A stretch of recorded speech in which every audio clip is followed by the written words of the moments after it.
Paixão de nosso Senhor Jesus Cristo segundo João. Naquele tempo, Jesus saiu com os discípulos para o outro lado da torrente do Cedron. Havia aí um jardim, onde ele entrou com os discípulos. Também Judas, o traidor, conhecia o lugar, porque Jesus costumava reunir-se aí com os seus discípulos. Jesus levou consigo um destacamento de soldados e alguns guardas dos sumos sacerdotes e fariseus, e chegou ali com lanternas, tochas e armas. Então Jesus, consciente de tudo o que ia acontecer, saiu ao encontro deles e disse: A quem procurais? Responderam. A Jesus, o Nazareno. Ele disse: Sou eu. Judas, o traidor, estava junto com eles quando Jesus disse: Sou eu.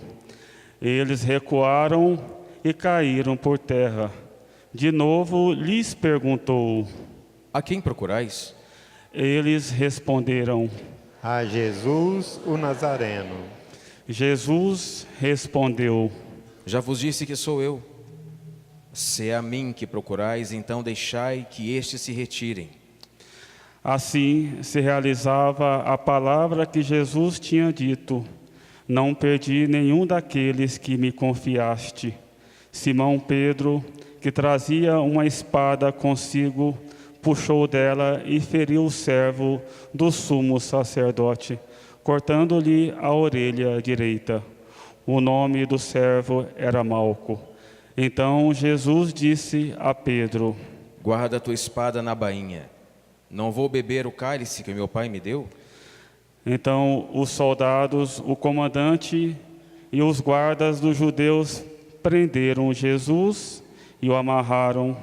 Conduziram-no primeiro a Anás, que era o sogro de Caifás, o sumo sacerdote naquele ano.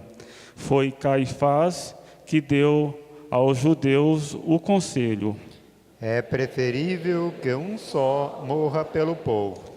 Simão Pedro e um outro discípulo seguiam Jesus. Esse discípulo era conhecido do sumo sacerdote e entrou com Jesus no pátio do sumo sacerdote. Pedro ficou fora, perto da porta. Então o outro discípulo, que era conhecido do sumo sacerdote, saiu, conversou com a encarregada da porta e levou Pedro para dentro.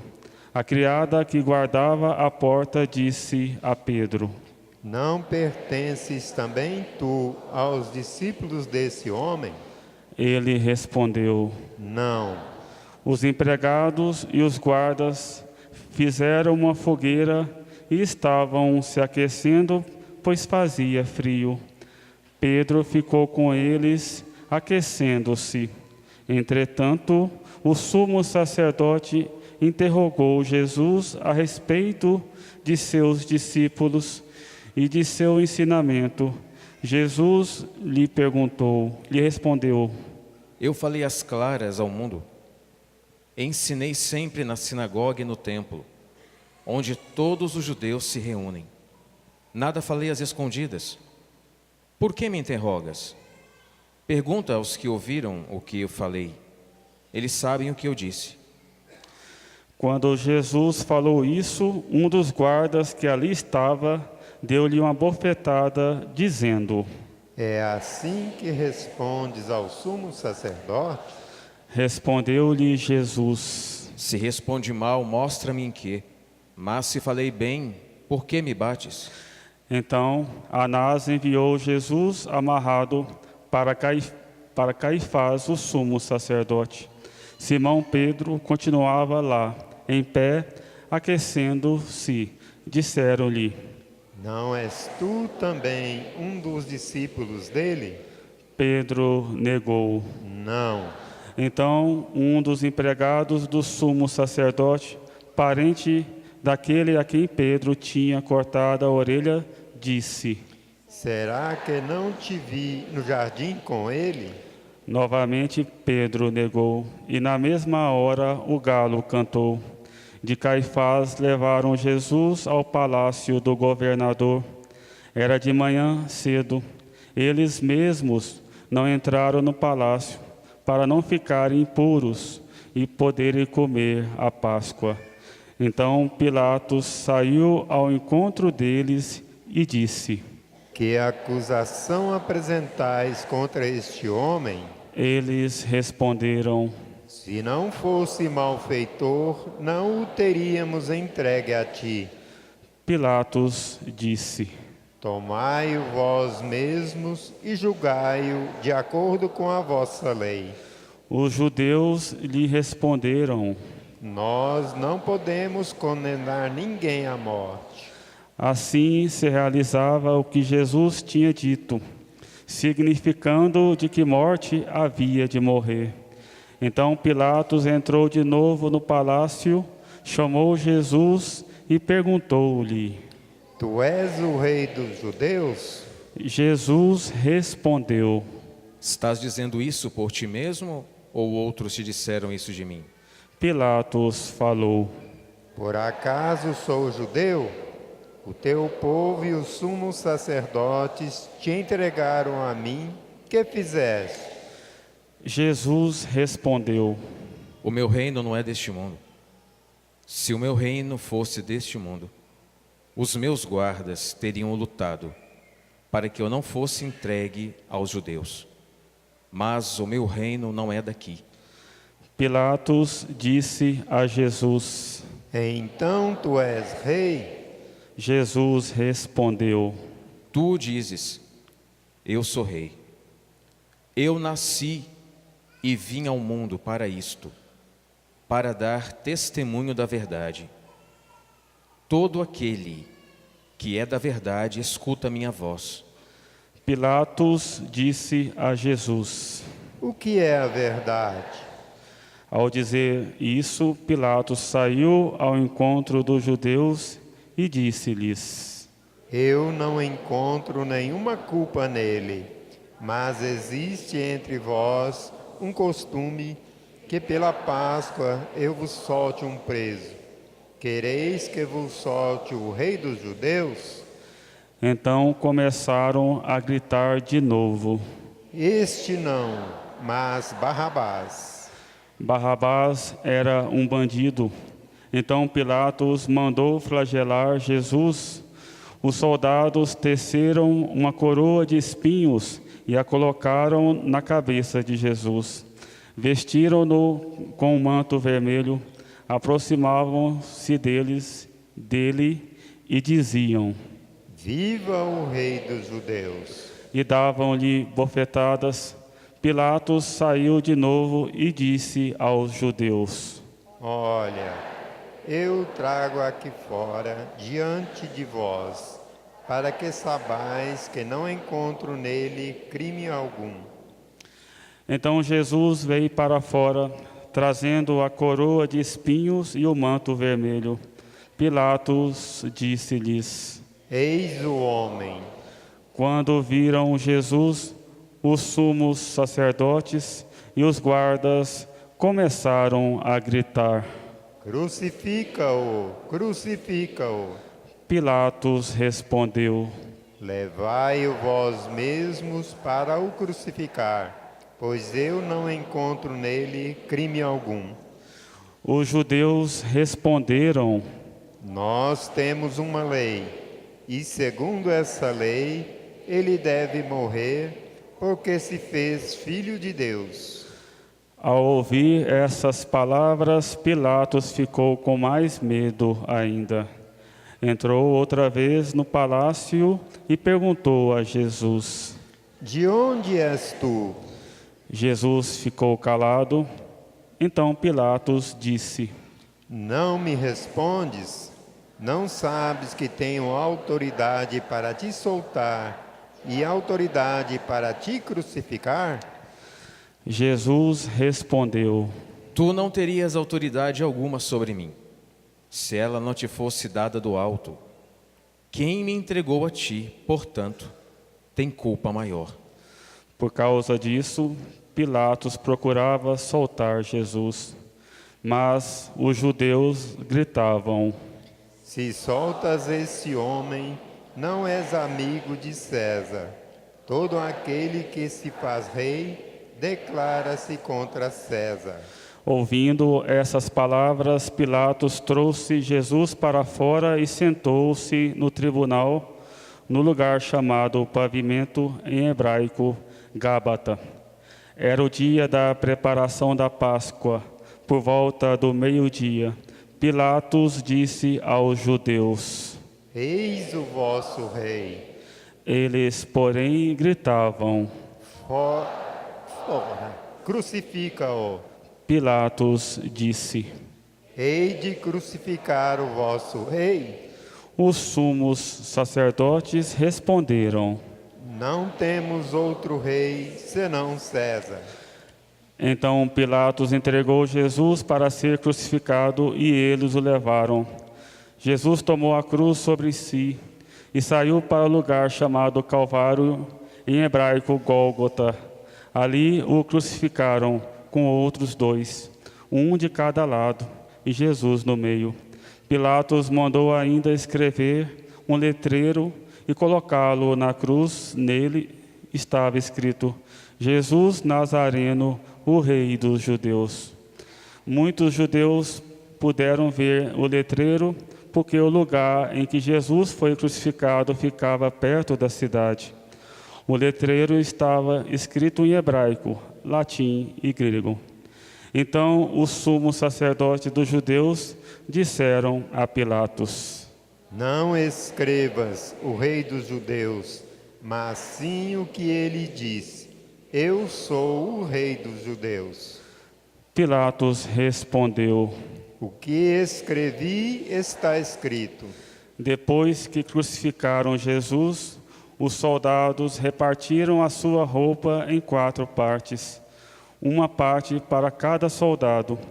Quanto à túnica, esta era tecida sem costura, em peça única de alto a baixo. Disseram então entre si: Não vamos dividir a túnica. Tiremos a sorte para ver de quem será. Assim se cumpria a escritura que diz: repartiram entre si as minhas vestes e lançaram sorte sobre a minha túnica. Assim procederam os soldados. Perto da cruz de Jesus estavam de pé a sua mãe, a irmã de sua mãe, Maria de Cleofas, e Maria Madalena. Jesus, ao ver sua mãe e ao lado dela o discípulo que ele amava, disse à mãe: Mulher, eis aí o teu filho. Depois disse ao discípulo: Esta é a tua mãe. Daquela hora em diante, o discípulo a acolheu consigo. Depois disso, Jesus, sabendo que tudo estava consumado, e para que a Escritura se cumprisse até o fim, disse: Tenho sede. Havia ali uma jarra cheia de vinagre. Amarraram numa vara uma esponja embebida de vinagre e levaram-no à boca de Jesus. Ele tomou o vinagre e disse: Tudo está consumado. E, inclinando a cabeça, entregou o Espírito.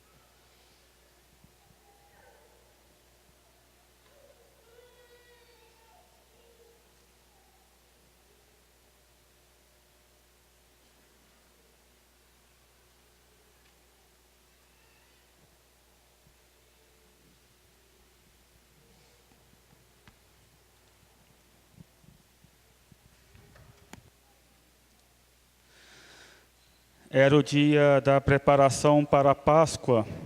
Os judeus queriam evitar que os corpos ficassem na cruz durante o sábado, porque aquele sábado era dia de festa solene. Então pediram a Pilatos que mandasse quebrar as pernas aos crucificados e os tirasse da cruz. Os soldados foram e quebraram as pernas de um e depois do outro, que foram crucificados com Jesus. Ao se aproximarem de Jesus e vendo que já estava morto, não lhe quebraram as pernas, mas um soldado abriu-lhe o lado com uma lança, e logo saiu sangue e água. Aquele que viu dá testemunho, e seu testemunho é verdadeiro. E ele sabe que fala a verdade, para que vós também acrediteis. Isso aconteceu para que se cumprisse a Escritura que diz: não quebrarão nenhum dos seus ossos. E outra Escritura ainda diz: olharão para aquele que transpassaram. Depois disso, José de Arimateia, que era discípulo de Jesus, mas às escondidas por medo dos judeus, pediu a Pilatos para tirar o corpo de Jesus. Pilatos consentiu. Então José veio tirar o corpo de Jesus. Chegou também Nicodemos, o mesmo que antes tinha ido de noite encontrar-se com Jesus. Levou uns 30 quilos de perfume feito de mirra e aloés. Então tomaram o corpo de Jesus e envolveram-no com os aromas em faixas de linho, como os judeus costumam sepultar. No lugar onde Jesus foi crucificado havia um jardim, e no jardim um túmulo novo, onde ainda ninguém tinha sido sepultado. Por causa da preparação da Páscoa, e como o túmulo estava perto, foi ali que colocaram Jesus. Palavra da salvação. Glória a vós, Senhor.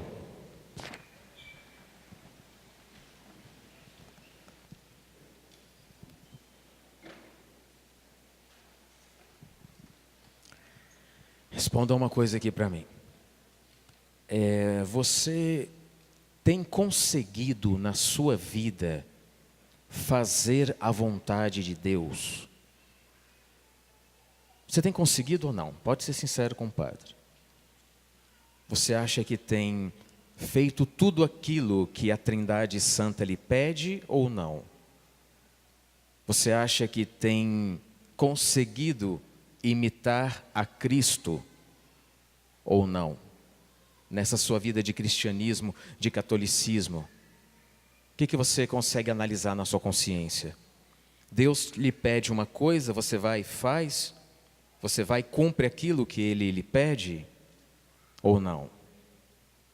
O que a nossa consciência nos mostra nesse momento? Na nossa vida cristã, na nossa vida católica? O que você pensa em estar fazendo a vontade de Deus? Por que dessa pergunta minha inicial? Vocês acabaram de ouvir e ler de que forma aconteceu a sua salvação. Esta narrativa, desde a primeira leitura de Isaías até o anúncio da paixão, mostra-nos como Deus fez para salvar você e eu, através da obediência do Filho. Então, o Filho, Cristo, obedece e faz a vontade do Pai para nos salvar. E você, mediante esta salvação, o que você tem feito? Qual tem sido a vontade de Deus para você? Cristo obedeceu sem hesitar. E você? Como é que tem sido para você a vontade do Pai? Na igreja, na vida, lá fora, no trabalho, com a família? Tem feito aquilo que Cristo te pede, que Nosso Senhor te pede? Tem conseguido, pelo menos, fazer a vontade de Deus?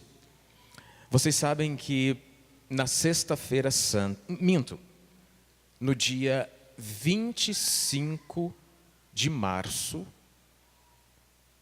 Deus começa a salvar o mundo. Eu aprendi isso no seminário. A encarnação do Verbo. Deus, ali no seio da Virgem, começa a salvar o mundo. Na quinta-feira santa, no Horto das Oliveiras, ele continua a salvação, porque é quando ele começa a derramar as primeiras gotas de sangue, do temor, do pavor que ele iria encontrar daqui a algumas horas. E na sexta-feira santa, quando ele é pregado como vítima expiatória de todos os pecados, ele salva o mundo.